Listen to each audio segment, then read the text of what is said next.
So new week, let me start with a new topic. Okay, so let me discuss about some magnetic measurements. Basically flux density measurement. Yes. B. Okay, acha. We will study two methods, two schemes.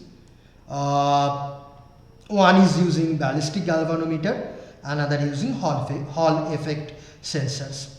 So first let us see the ballistic galvanometer based method. Okay, acha. So you have to remember ballistic galvanometer a bit. Galvanometer. So suppose there is some magnetic material, maybe iron or something, and in that material we want to measure say the permeability of that material. That means how much flux is created per unit mmf, something like that. So for that, what can we do? We can take a sample material, a sample of that, maybe we make a core out of that sample. Okay, so this is a circular or toroidal core made up of that sample iron or something. You may also take a rectangular core like transformer, no problem.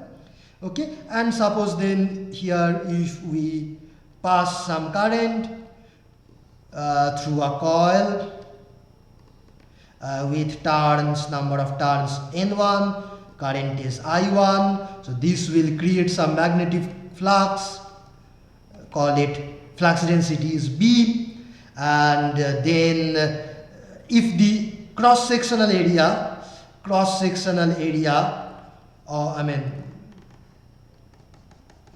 is suppose A, then the flux phi is B times A, and suppose this length, mean length of the core is, say it is L, capital L length. Okay, then and this number of turns is N1, then how much mmf do we have? Mmf is equal to N1I1. This is the divided by L. Okay, so this is the mmf. Now if we multiply this quantity, you know this, right? I assume so. Okay, now if we multiply this mmf with the permeability of, suppose that is mu, okay, permeability of the material, we will get flux density B, and then if we multiply this with that is mmf per unit length, no? No, this is what I1. mmf per unit length. What is mmf? MMF is N1I1, I think. N1I1 is the basically the work done per unit pole in moving round this.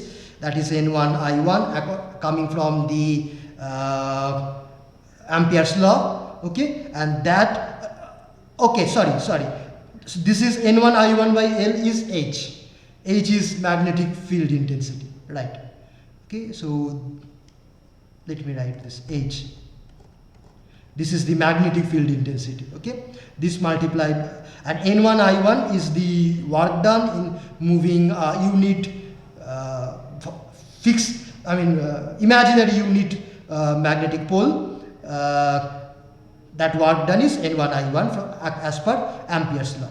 Okay, N1I1 by L1 is the H, magnetic field intensity, that multiplied by mu is B, and now if I multiply this with area A, that is equal to phi, and so this you can also write N1I1 divided by L1 by A mu. Okay, and this quantity is called the reluctance R of this core. Okay, acha, yeah, and N1 I1 is the MMF, right? Yeah, okay, fine. So now if we, so here in this equation, other than the quantity B, everything else may be known. Okay, so N1, that is obviously known. We can measure this current with an ammeter. So I1 is also known. Length, area, everything can be measured. So now if I know B, okay, if so B and mu, these two may be the unknowns. So if I know B, if I measure B, then I can also measure mu. Okay, so the target here is to measure B. Okay, to measure B.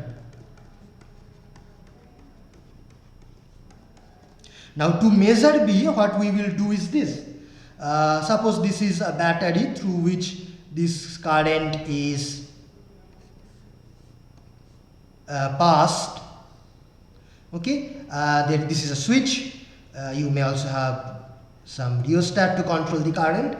Okay, so when this switch is closed, the current is flowing, which is I1. Now if you suddenly open this, okay, open this suddenly, then what will happen? This current I1 will stop immediately. If the current I1 stops, then the flux B will also stop. Now what we will do, we will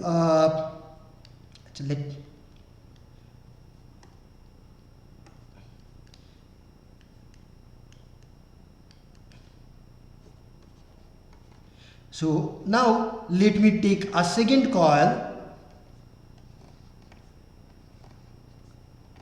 Okay, and let me connect the other end with a ballistic galvanometer.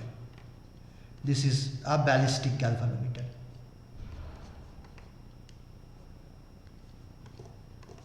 Okay, acha. Then this this circuit may also have resistance. I mean, maybe the inherent resistance of the coil, nothing extra maybe. Okay, acha. And also it has inductance because it has a coil. Okay, acha. Now what will happen? The moment you open this switch, the current I1 stops, the flux density B becomes 0, then phi becomes also 0, and therefore there is a sudden change in the flux. Okay, and if the number of turns of the secondary coil is N2, then there is also a change in the sudden change in the flux linkage of the second coil. Therefore, some EMF will be induced as per Faraday's law, and it will drive some current through the galvanometer. Okay, but that current will be an impulse current.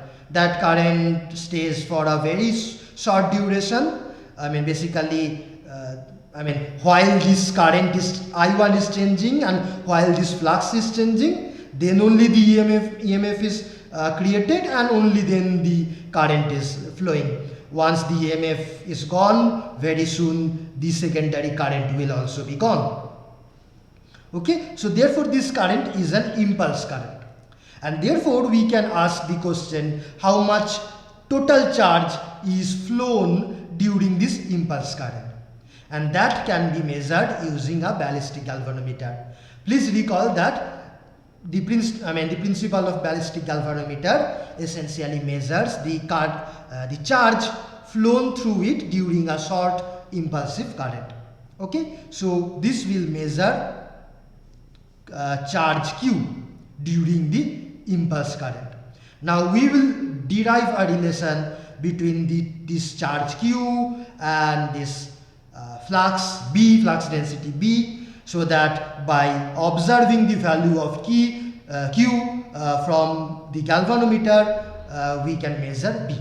Okay, so next we have to find the relation between B and Q. Achha. So first here, suppose this change occurs in time dt, in small time dt, this current is changing. Okay. So now I can write di1 dt, okay, Acha. Let me start from this equation. Okay. So the rate of change of flux density B, dB dt, that multiplied with A, okay, that is equal to d phi dt, and that is equal to N1 I1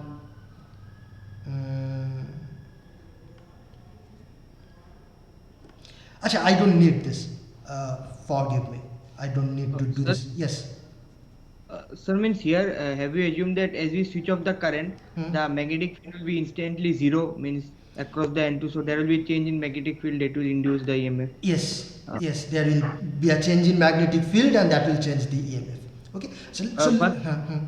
But sir, if you means change I means change I and decrease it to zero, means will the magnetic field be instantly zero, means there will be some hysteresis now, means will that be taken into consideration? There will be some residual magnetic field even if we there may be some residual magnetic field, but the residual magnetic field we are not considering, because you will soon see that we will assume that the B becomes 0. Starting from its initial value, it becomes 0. That is what we will assume in the following derivation. Okay. So if there is any hysteresis, that will cause some error. Okay. So let's see. Acha. So first let me write the equation of induced EMF in this secondary. Induced EMF E in the secondary, call it E2. This is also called a surge coil sometimes.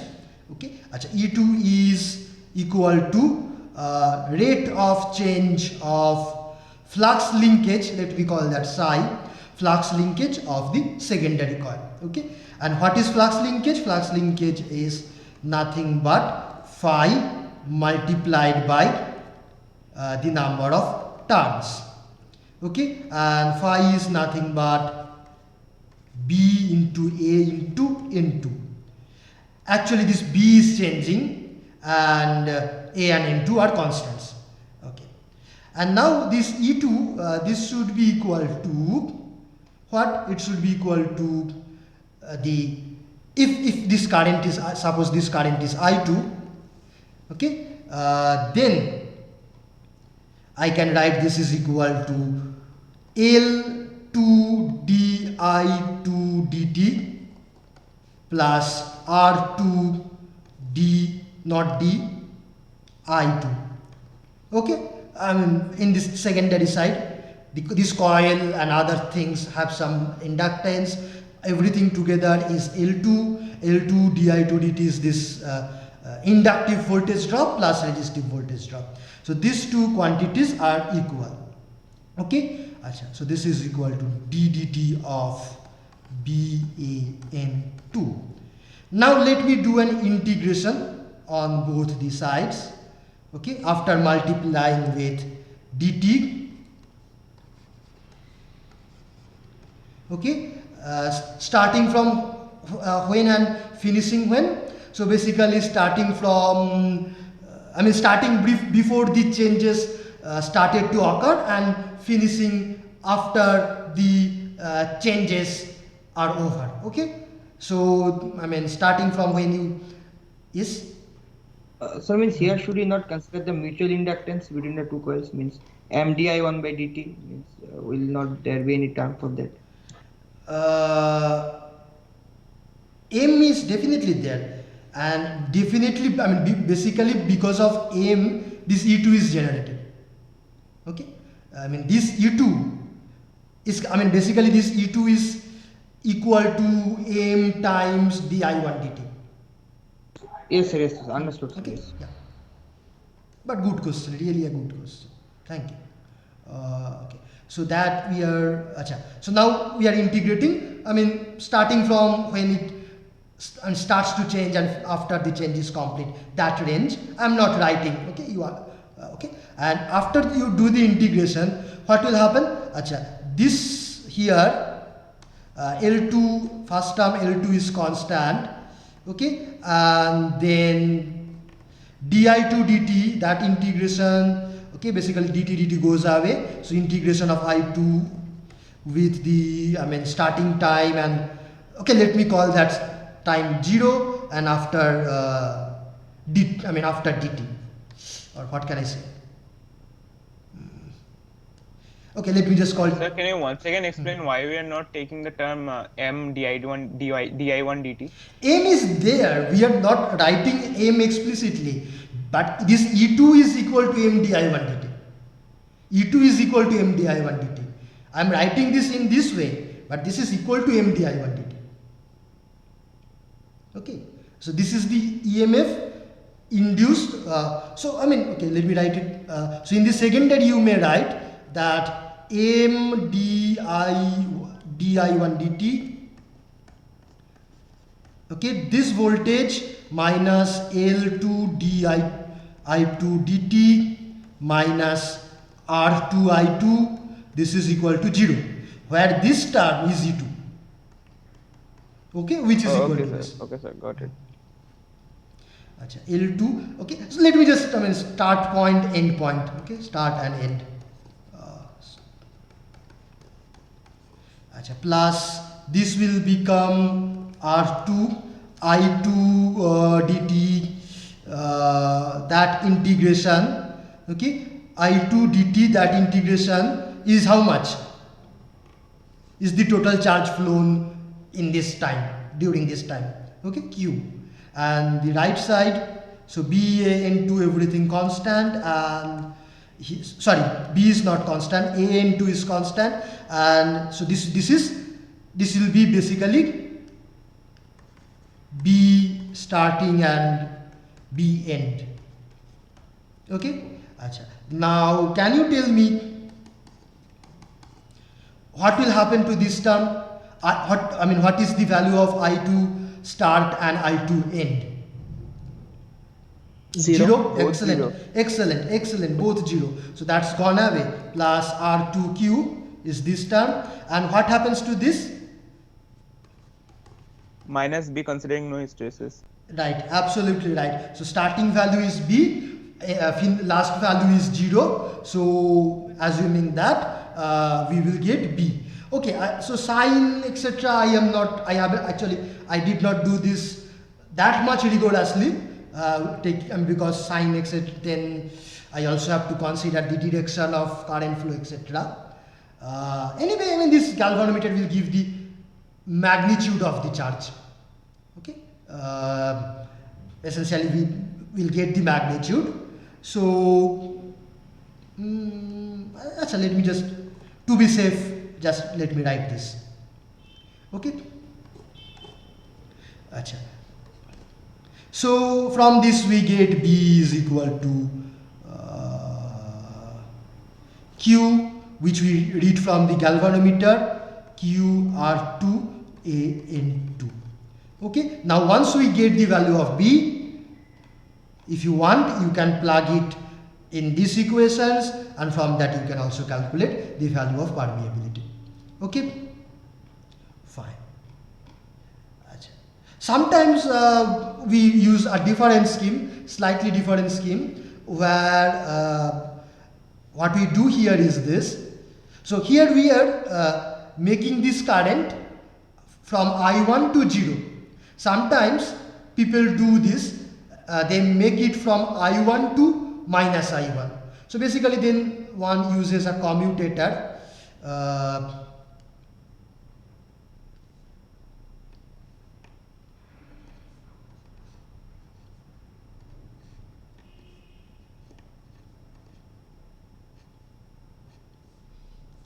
And Sir, yes, sir, here I wanted to say sir, here actually sir, what we are doing sir, are we actually doing the charge conservation? If we do the charge conservation, can we get the same result? Actually in the primary coil also we are giving an impulse current, it is going to 0 within a very small time. In primary the current is not impulse. In the primary, in my previous diagram, the current was like this, from I1 it is going to 0. So it's like a step function. Okay, in primary it is not impulse. Okay. Acha. Now in this next scheme, what we can do, so basically we have a commutator switch. So when you keep the switch, connect the switch to the left end, current will flow in this direction, and if you reverse the switch, when you bring it here, connect to this side, the battery is reversed, then the current will start to flow in the opposite direction. So it will become from plus I1 to minus I1, plus I1 to minus I1, okay, in that case. So then this B will become from plus B to minus B. Essentially we will get double change in flux density, and therefore everything doubled, EMF, current, charge, so that will be more sensitive, okay. So that is another possible way, and accordingly a factor of 2 will come everywhere here. I mean not everywhere, in the final step we will get a factor of 2 also, okay. Yeah. Any questions so far? Okay. So next let us talk briefly about Hall effect sensors. And what is Hall effect basically? What is Hall effect? Okay, consider some material, a block, and let me connect two metal plates on the two sides.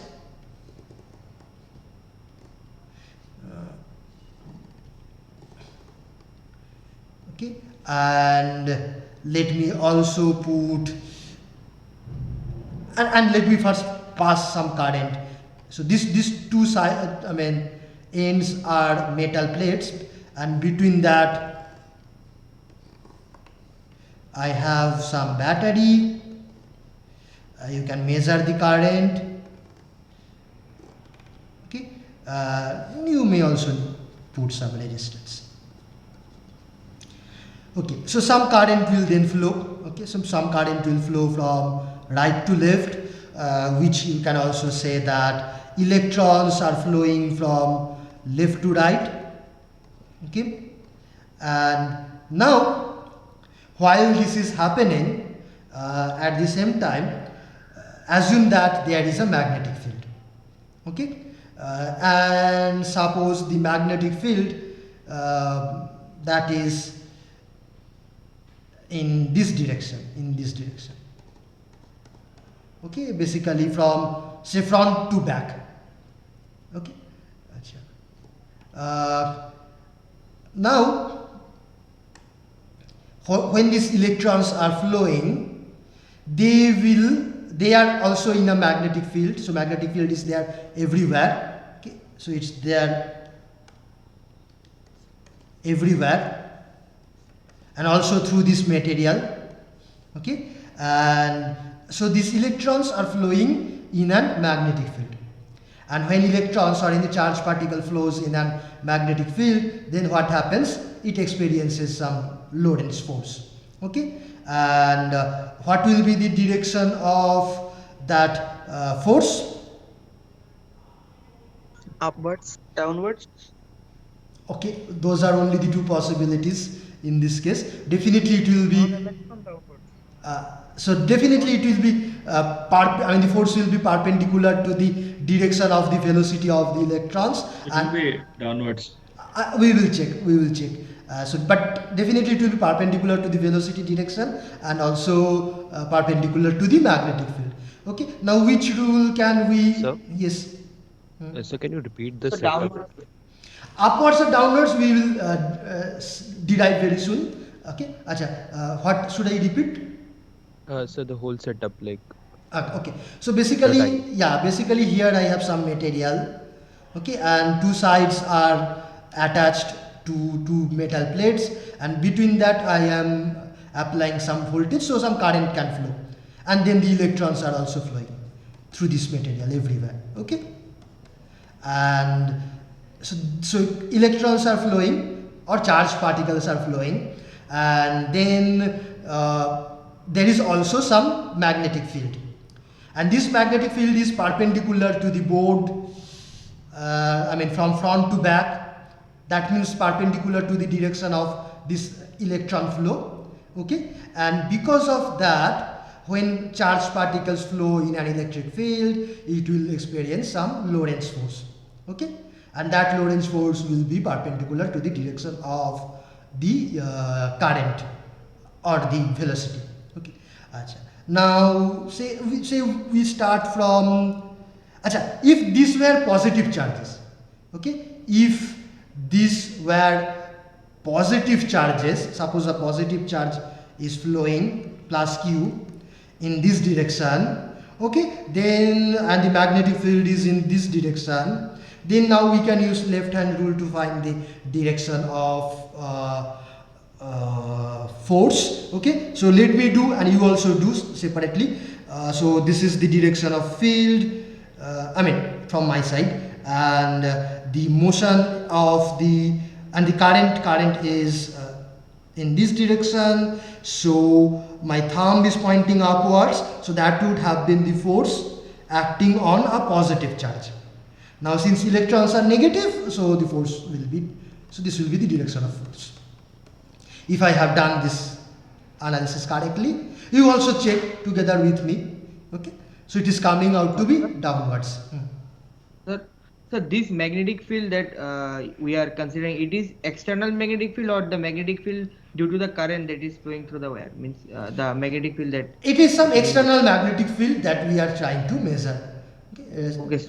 And yeah, it is some definitely some external magnetic field that we will measure. Achha. Now what will happen? So these electrons will be forced downwards, and so while they were flowing straight, they will bend downwards. Okay, and then basically some electrons will come here and will get accumulated.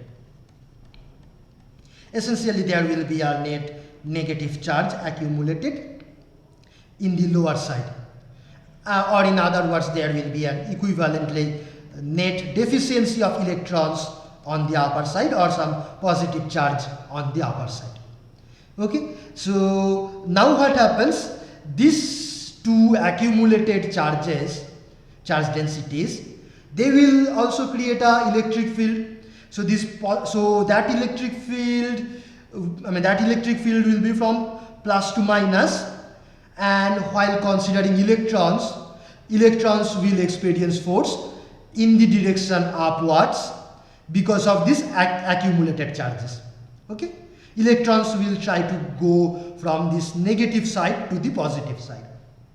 Okay, so therefore now on the electrons, on these flowing electrons, there are two forces, one due to this magnetic effect Lorentz force, another due to this electrostatic force because of the accumulated charges, and they are in opposite direction as we can see, and at some point equilibrium will be established when the amount of these accumulated charges is such that the electric field forcing the electrons upwards will be exactly equal to the Lorentz force acting downwards. Okay, and okay, so then the equilibrium will be established. Achha. Then but when the equilibrium is established, then there is already a potential difference between the upper side and the lower side of this block. Okay, because upper side has more positive charge, lower side has negative charge, so between the upper and lower side there is a potential difference created. Now what I can do, say suppose I put here, now it's difficult to draw, another plate, another metal plate on the top side, and similarly another metal plate at the bottom. Okay, however these two plates are insulated from these two red side plates, they are not connected to these plates. Okay, so now so I put two plates, and between these two plates let me put a voltmeter, very sensitive voltmeter. Okay, so then this voltmeter will measure this voltage, and from that we can estimate this H or B, whatever flux density. Okay, basically B actually. We will measure B directly. From that you can calculate H. Yes. Okay. Okay. Acha. So. Okay, fine. Acha. Acha. Next, you may also put some ammeter in place of the voltmeter, and if you put an ammeter, then because of this potential difference, also some current will flow, that you can also measure. From that you can also estimate this flux density B. Okay. Acha. But now tell me, is this device, this setup, this flux measuring setup direction sensitive or not? Sir, I guess it's not direction sensitive because it depends on the voltmeter what you are using.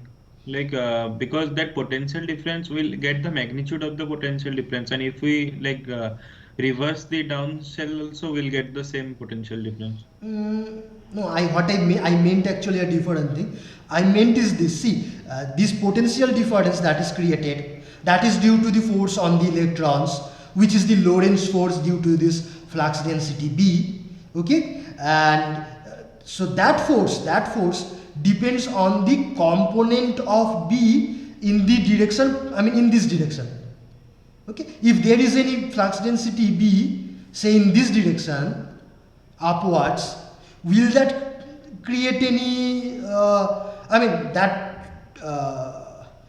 So if there is a flux density in this direction and electrons are flowing from left to right, then the force acting on the electrons will be perpendicular to the board, towards me or towards, or away from me. Okay, and then so that will create potential difference between the front and back side, not between the top and bottom side.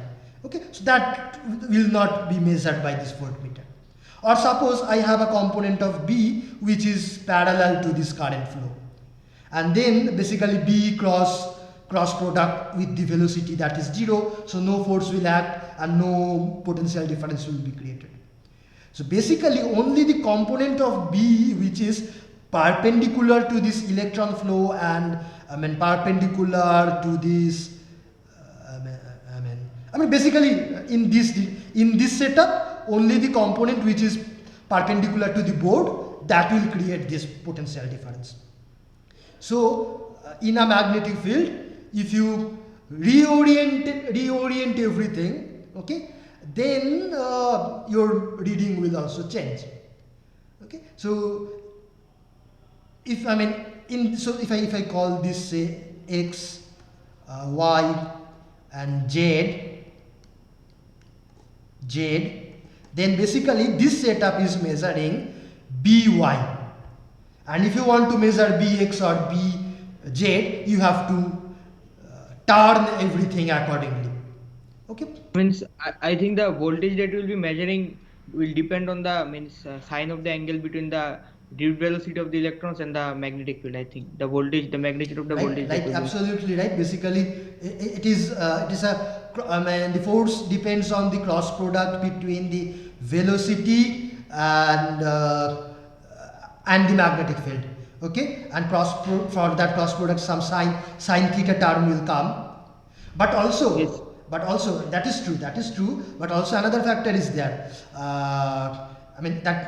Only not only sin theta. Okay, there will be one more factor, which is this. Say for example, The length of the conductor will also matter, no? Means the length. Means the electric field that will be developed. Means the length of the front face. Okay. Since you are asking, let me try to find some equations. Okay. By the way, before I do that, let me tell that these equations which I will try to find out, we will do it now only. I mean this is not taken from anything. So if I make any mistake, it's your and also my responsibility to find that out if I am making any mistake. Okay. Since you are asking, I'm just trying, and I don't even know whether I will be able to come to a definite result. Okay. So let us try. Let us all try together. Achha. Suppose the velocity is v. V is the velocity e of the electrons. So let us assume that all electrons moving with same speed v. Okay, and e is the charge. Okay, and then suppose n is the number of electrons per unit volume. Electrons per unit volume. Achha, what else do we need? Achha, okay, fine. So now the force, Lorentz force, F Lorentz on the electrons, that will be proportional to this V. Right now I am taking only the V to be in horizontal direction. Okay, so that will be V and the component of By. That is the perpendicular component. Achha, this Lorentz force I am calculating in the z direction. Okay, so V into By multiplied by E, right? Charge, velocity, field. These are the three things, I guess. I hope I'm right. Okay, achha, this is in the direction z. Okay, this is in downwards direction. There will also be there may be also a component in this is z. In y direction also there may be a component. Okay, which will be F Lorentz in y direction. So that magnitude will be V into Bx into E. I'm just writing the magnitude because to take care of the sign I again have to use some cross product rule or left hand rule something, but this is the magnitude, right now I'm writing only the magnitude. Okay, so but this component, this y component of the force will create charge accumulation in the front and back surface. Okay, so therefore electric field will be created perpendicular to the board, and that will not be measured by this voltmeter. Okay, so this force, this component of force is not useful. Only this component of force is useful. Okay, and that value is this. Achha. Now, So in the second expression, would it be Bz? absolutely Bz. This is Bz, because x component of B will not give any flux, it will not give any force, because this is parallel to the velocity, cross product will be 0. Okay, so that is absolutely right. Thank you. Achha. Next, suppose the potential difference from top to bottom, this potential difference due to accumulated charge is V. Okay, then the electrostatic force, that will be V divided by the distance. If this distance from top to bottom is d, this is the electric field, right? Now at equilibrium, this force must be equal to this force, V by E. Okay, I hope so. Achha. At equilibrium. The V by D into E. Just one second. What? B by D? Oh, into E. Absolutely right. V by D into E. That's the electric field intensity multiplied by the charge. Right. Now this E goes away. Achha, here V can be measured, D can be measured. Only this velocity is the unknown thing.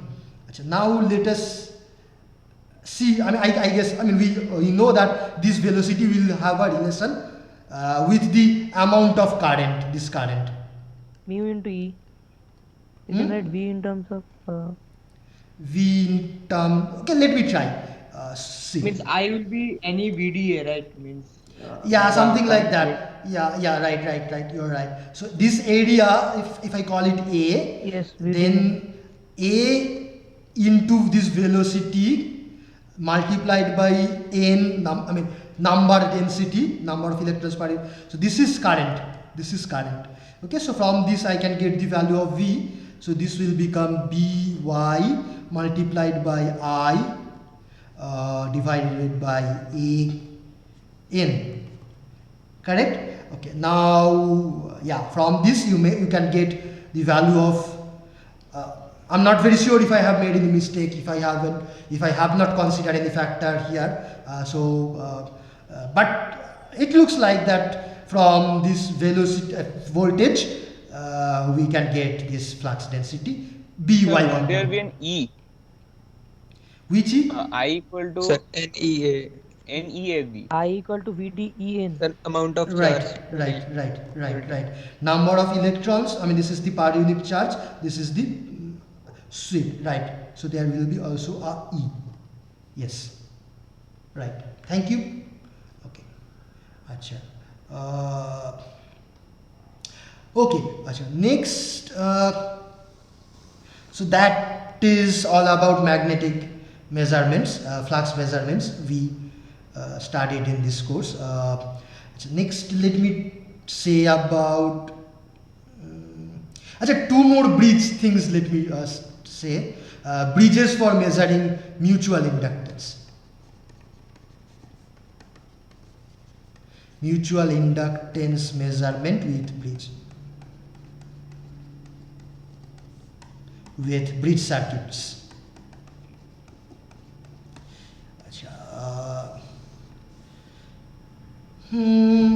This is there also in your textbook. Okay. Consider a circuit like this.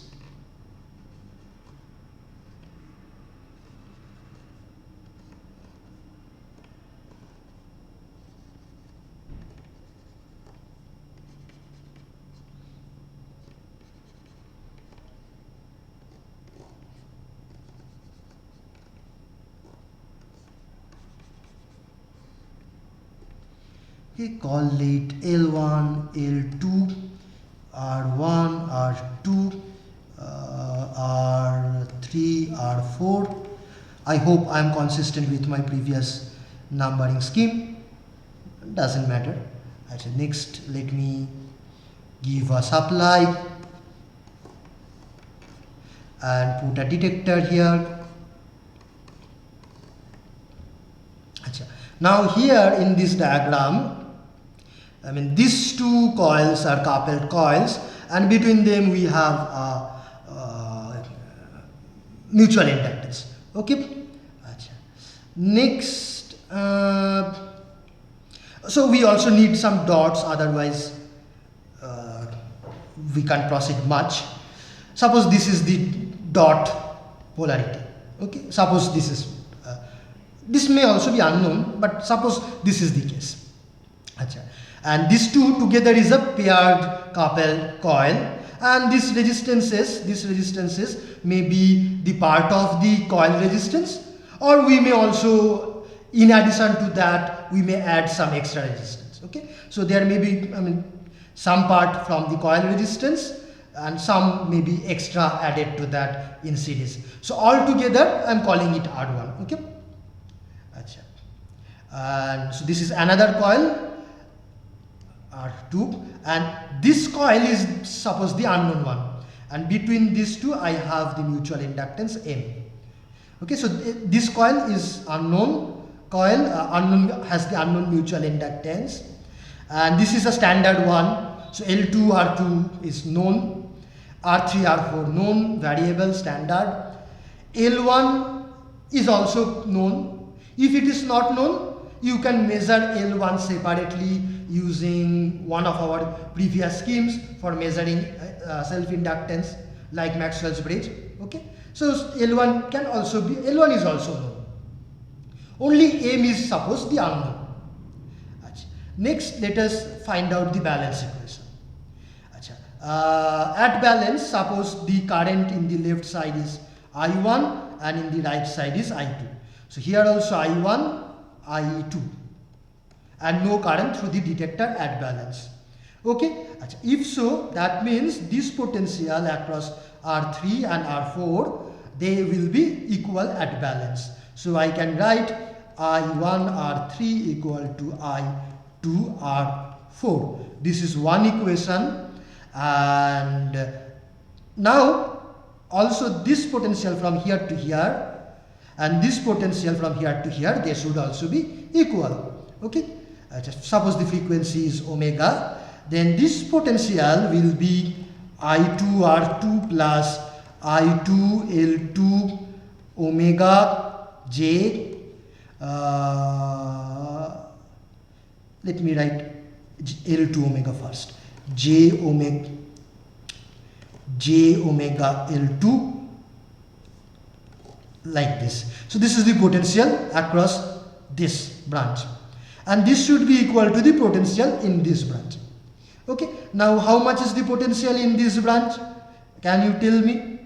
It will be I1 multiplied by R1 plus j omega L1, but is that all?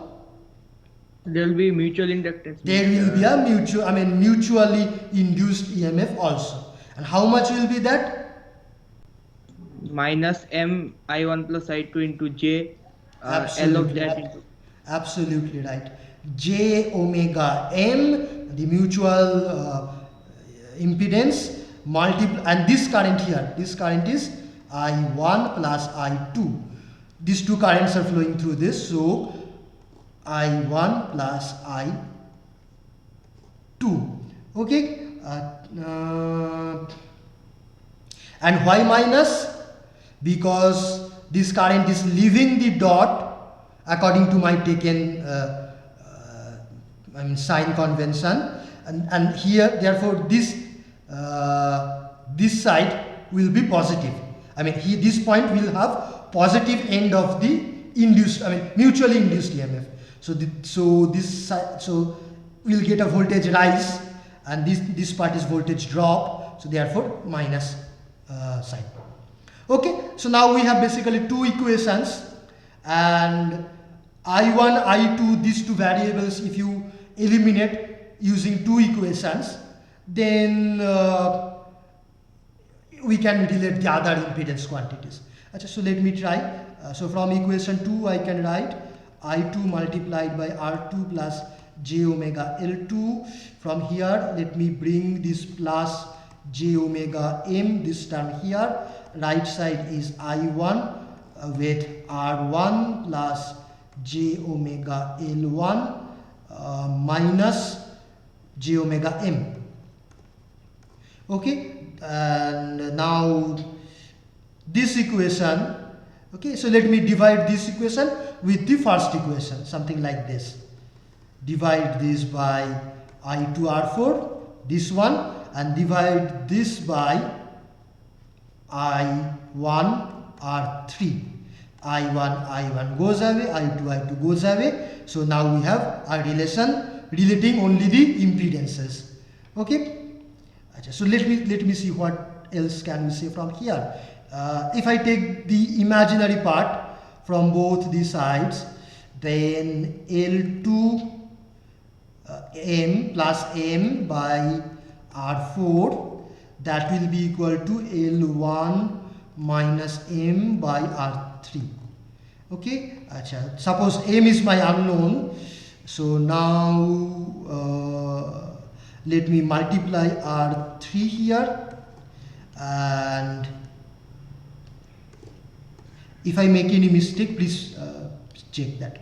R4 there, and from that M will come out to be R3L2, R3L2 R3L2, no, first R4L1, this side, R4L1 minus R3L2 divided by R3 plus R4. Am I correct?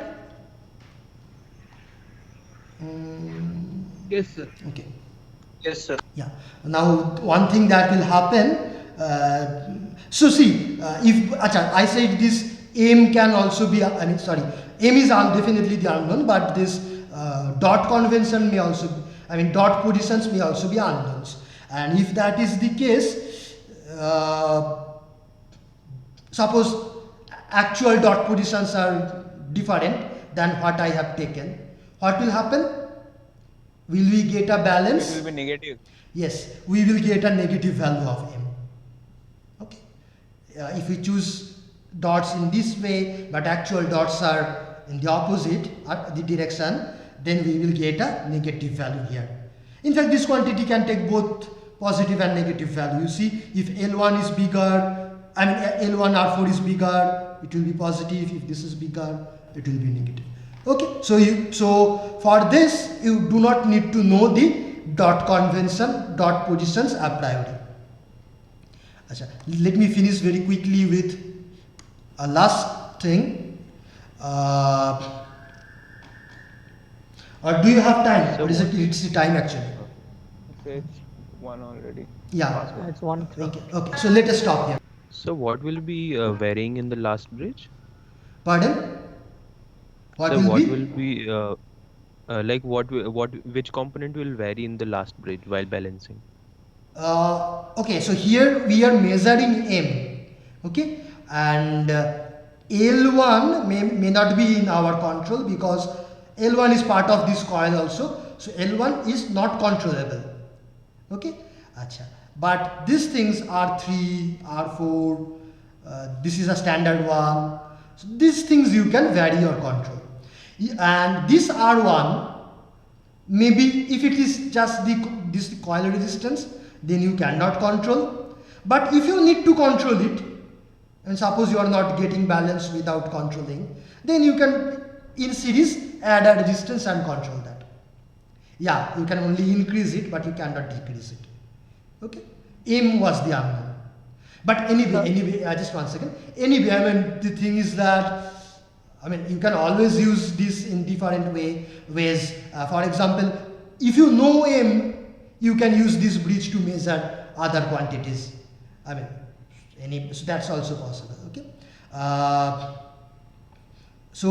But here I assumed, I used with the purpose that M is the unknown mainly. And what else I was going to say? And another thing, this bridge also has a name. It's called most likely Heaviside Bridge. To me, it's all. I always wonder how Heaviside thought of this peculiar looking thing. I don't know how he conceived of this. But once he gave us this circuit, we can now analyze it.